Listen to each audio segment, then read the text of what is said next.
What if the only chance you have to save your life comes on the same night? The man who owns you decides he will kill you for trying. The gunshot shattered the silent hours before dawn in Julian, Arizona. Abigail Turner jerked awake, her heart slamming against her ribs as the echo rolled across the dusty streets outside the brothel. For a moment she didn't move. She lay still in the narrow bed, clutching the thin blanket to her chest while fear crept up her spine like cold fingers.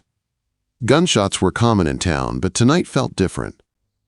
Tonight her hands shook faster. Her breath refused to steady, and something deep inside her whispered that this was her last chance to run. She swung her legs over the side of the bed. Her room was barely more than a closet, just enough space for a bed, a chair, and a cracked mirror on the wall. The wallpaper peeled in strips. The air smelled of stale perfume, whiskey, and the sorrow of too many lost girls. Abigail grabbed her worn boots and her mother's silver locket, the only piece of her past she had left. She tucked it safely under her dress before pulling out the small pouch of coins she had saved. Not enough to buy a new life, but enough for a stagecoach ticket, if she made it out alive. The floorboards vibrated faintly, with piano music from below, mixed with drunken laughter, and voices too loud to be sober. The Velvet Rose was awake. It was always awake. Abigail pressed her ear to the door, holding her breath. No footsteps. No voices, no Madame Lucille's sharp orders. Thank God. She opened the door just enough to slip out, then hurried down the dim hallway. Candlelight flickered along the walls, casting long shadows. Each creak of the old building felt like it would give her away. She tiptoed to the back staircase, the one only the cook and housemaid used. That meant fewer eyes, fewer questions, fewer chances to be caught. Her heart pounded hard enough to hurt as she made her way down the narrow steps. The wood groaned under her boots, and she froze, waiting for someone to shout her name. But no one came. Only the muffled noise from the saloon below drifted up through the floorboards. When she reached the bottom, she crouched beside the stacked crates near the kitchen door. The cook's loud snores came from his chair by the stove. Abigail held her breath, slowly lifted the latch, and pushed the back door open just enough to slip through. Cold air slammed into her lungs, burning with relief. She stepped into the alley behind the brothel, pulling the shadows around her like a cloak. The stars shone hard overhead, and for the first time in years, she felt the night belonged to her too.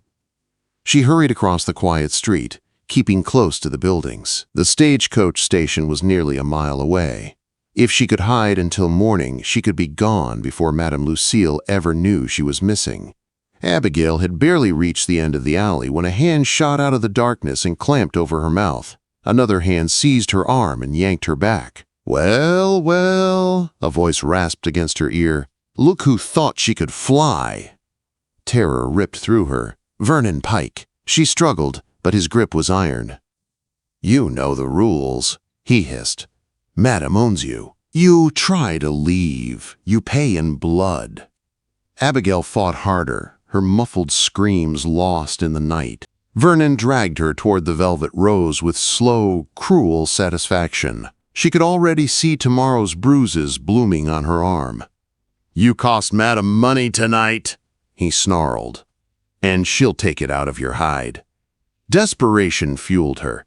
Abigail twisted, sank her teeth deep into his hand, and bit until she tasted blood. Vernon roared in pain and loosened his grip long enough for her to wrench free. She ran. Her breath came in sharp bursts as she sprinted across the dirt street, tears blurring her vision.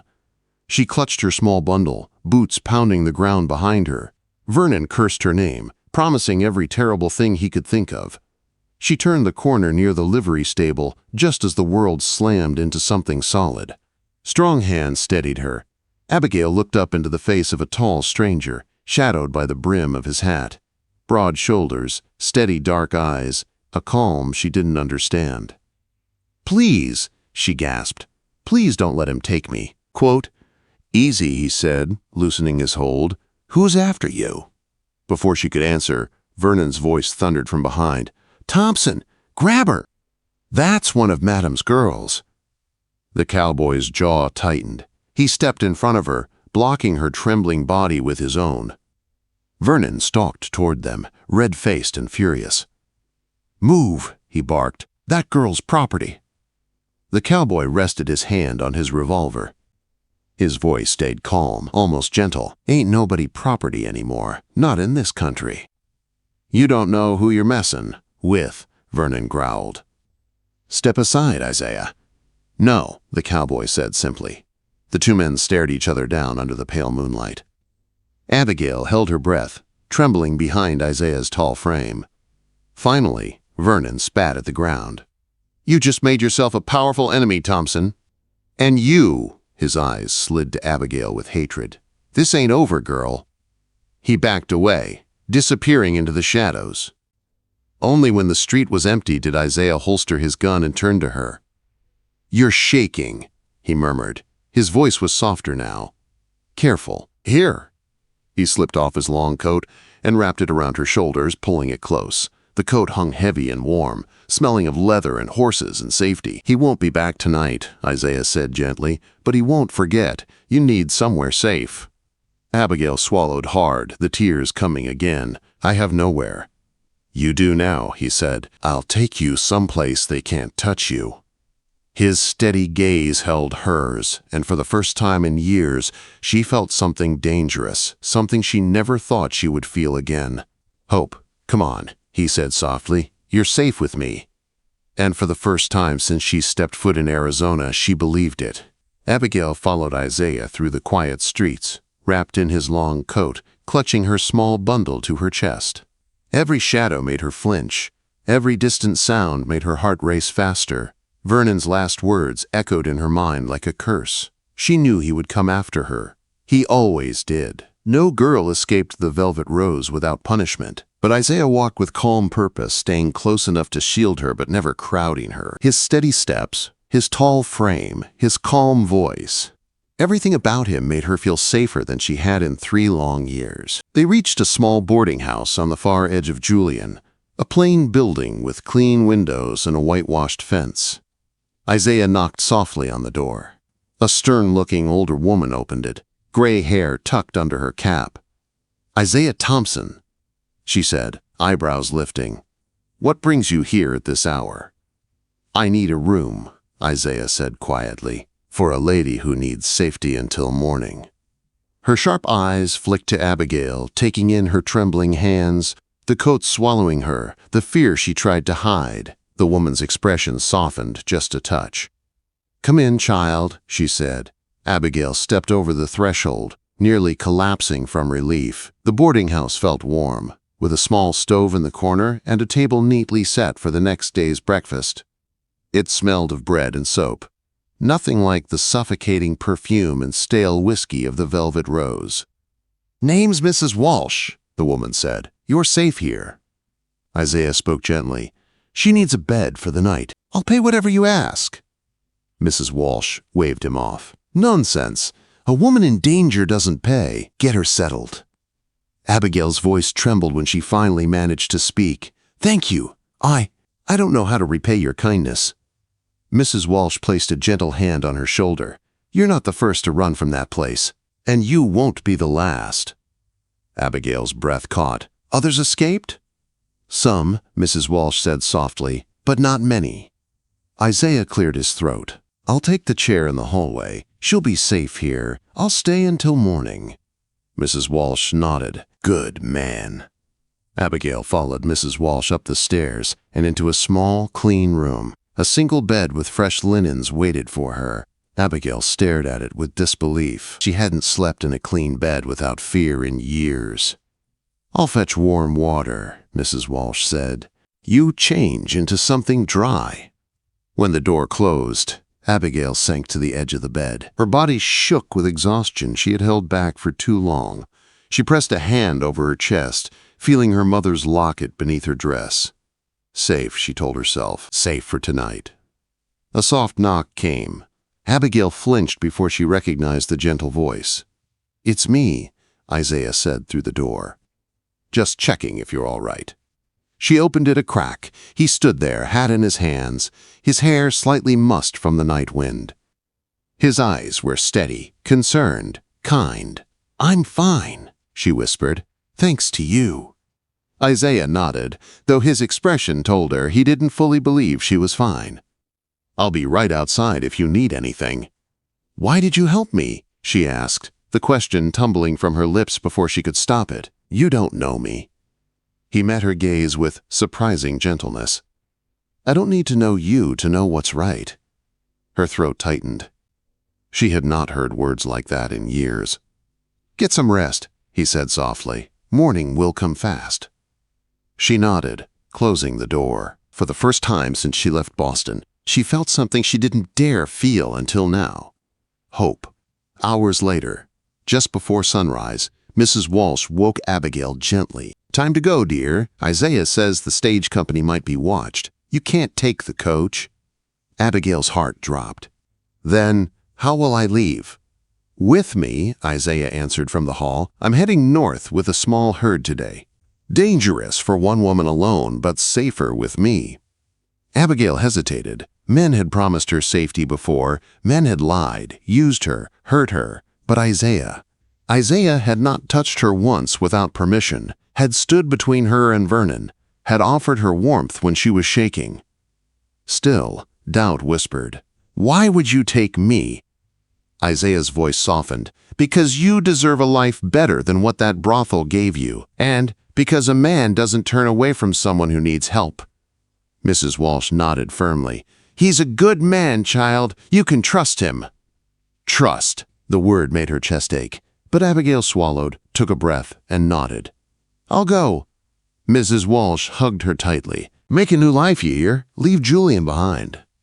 "I will," Abigail whispered. Outside, the morning air was cold and quiet. Isaiah waited beside two saddled horses. He helped her mount with gentle hands that never lingered. She settled onto the small mare, nervous but determined. Bravery, she reminded herself. Just one more step. Isaiah mounted his own horse and turned to her. "Ready?" "Yes," she said, surprising herself with the steadiness of her voice. As they rode out of town, she looked back once, at the skyline of Julian, at the street where Vernon almost dragged her back to hell, at the brothel windows still glowing dull yellow. And then she turned away. The sun was rising over the desert, painting the sky in soft gold. Abigail tightened her grip on the reins. Isaiah rode close beside her, steady and solid like a promise. She didn't know what waited ahead, but she knew this. Anything was better than the life she escaped.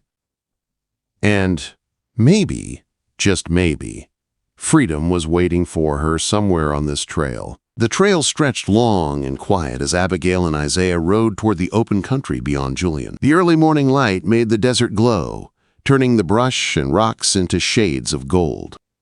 Abigail clutched the reins tightly while Isaiah rode beside her, keeping a steady pace and glancing her way every so often to make sure she was doing all right. "You're riding well," he said with a small smile. Abigail let out a breath she hadn't realized she was holding. "I'm trying."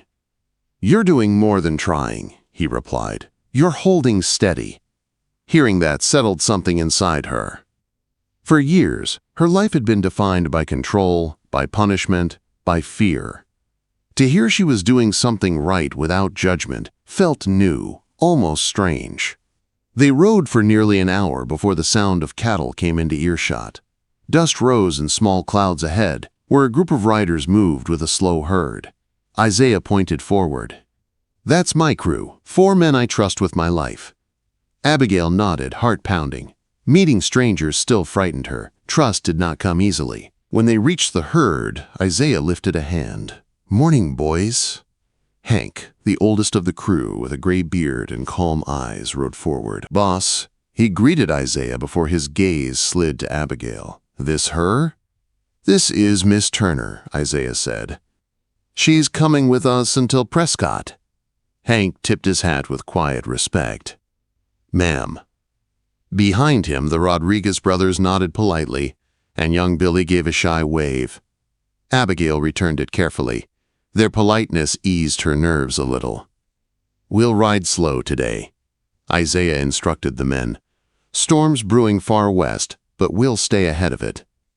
Keep your eyes open." The men nodded and got back to their positions. Isaiah moved close to Abigail again. "You can ride beside the chuck wagon. Hank'll make sure you're safe if I need to check the herd." "Thank you," Abigail replied. As the hours passed, she began to find a rhythm in the ride. The steady sway of the horse, the wind brushing her face, the vast land rolling wide and open around them. It was unlike anything she had ever seen. Her world had been walls, hallways, and locked doors for 3 long years. Here, there was nothing but space, endless and free. By midday, they stopped beside a small stream. Hank cooked a simple meal over a fire while the men watered the cattle. Abigail sat on a fallen log, her legs aching from riding. Isaiah brought her a tin cup of water. "How are you holding up?" "It's different," she admitted, "but I like it. The air, the open land, it feels like breathing after holding my breath for years." Isaiah watched her quietly, his expression soft. "You deserve to breathe." Her throat tightened. "I didn't think I ever would again." "Now you will," he said gently.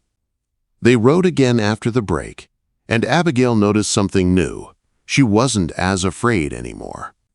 The fear that had chased her for years felt distant here, lost somewhere behind them on the dusty trail. As the afternoon sun lowered, storm clouds began to gather. Isaiah slowed his horse until he rode right beside her. "We'll shelter at a trading post near Apache Springs," he said. "Couple hours from here. Safe place. Good people." "Is it far?" she asked. "Not too far? You'll be all right." She nodded, trusting him. But an hour later, as they made their way through a narrow pass, a voice rang out from behind them. "Well, now, look who I found." Abigail's entire body turned to ice. Vernon Pike. He sat on horseback at the top of a small ridge, 2 armed men flanking him. His eyes were wild, his face flushed with rage. Isaiah moved instantly, putting his horse between Abigail and the ridge. "Pike!" he called out, voice calm but edged with steel. "Turn around and go home." "You took what's mine," Vernon snarled. "Hand her over." Isaiah's jaw tightened. "She isn't yours." Vernon raised his gun. "Last chance, Thompson." Before Abigail could scream, Isaiah swung down from his saddle and pulled her from hers, shielding her with his body as he moved her behind a large boulder. "Stay low," he whispered. "Don't move." Gunfire cracked through the air. Isaiah returned fire, steady and controlled. Hank and the others scrambled for cover, shouting orders and drawing their weapons. The cattle bellowed and scattered. Abigail pressed her back against the cold stone, hands shaking violently. The thunder of gunshots mixed with the pounding of her heart. She heard Isaiah's voice through the chaos. "Abigail, stay here. I'm right ahead." Everything inside her screamed with fear. Fear of being dragged back, fear of Vernon's hands on her again, fear of losing the one man who had ever protected her. Then, as suddenly as it began, the gunshots stopped. The air grew heavy with silence. Hank's voice came next. "Boss, he's done. They're riding off." Abigail pushed herself up, breath shaking as she peered around the boulder. Vernon and his men were retreating, one clutching his shoulder. Vernon glared back at them with venom, but he was beaten, for now. He spat on the ground before disappearing behind the ridge. Isaiah hurried back to her, eyes scanning her quickly. "Are you hurt?" She shook her head. Tears welled up despite her efforts to hold them back. "No, but you could have been." Before she could finish, Isaiah gently took her face in both hands. "I'm all right. You're safe. That's what matters." Her heart pounded harder, not from fear this time, but from something warm and overwhelming. "I was so scared," she whispered. His voice softened. "I know. You risked your life for me." "I'd do it again," he said, "every time." Her breath trembled. "Why?" Isaiah held her gaze steady and sure. "Because your life means something, Abigail, and because I—" He stopped himself, swallowing. His jaw tightened, as if he wasn't sure he should say more. Abigail stepped closer, her voice soft. "Isaiah, thank you for everything." He didn't pull away. If anything, He drew her closer, his rough hands warm against her cheeks. "You're free now," he said quietly. "And I swear to you, as long as I'm breathing, no one will ever own you or hurt you again." Something inside her broke open, something she had sealed away for years. Tears spilled down her cheeks. Abigail leaned into him, trusting him completely for the first time. Isaiah wrapped his coat around her again, pulling her into his chest as the wind picked up. His arms were strong and steady, holding her like she mattered. And for the first time since she left Boston, she believed she did. They stood there in the fading light, the storm clouds rolling above them, the trail stretching ahead, unknown, frightening, hopeful. Abigail didn't know what the future held, but she knew this. She wasn't alone anymore. Isaiah had wrapped her in his coat once and promised freedom. Now he held her in his arms and promised something even more powerful. A chance at a new life, a chance at love, a chance at hope. And as the first drops of rain began to fall, Abigail whispered the truth she never thought she'd feel again. "I trust you." Isaiah's arms tightened around her. "And I won't ever give you a reason not to," he said. Together they walked back toward the herd and the waiting trail. Toward freedom. Toward a future she never believed she could have. Toward the life she thought she had lost forever.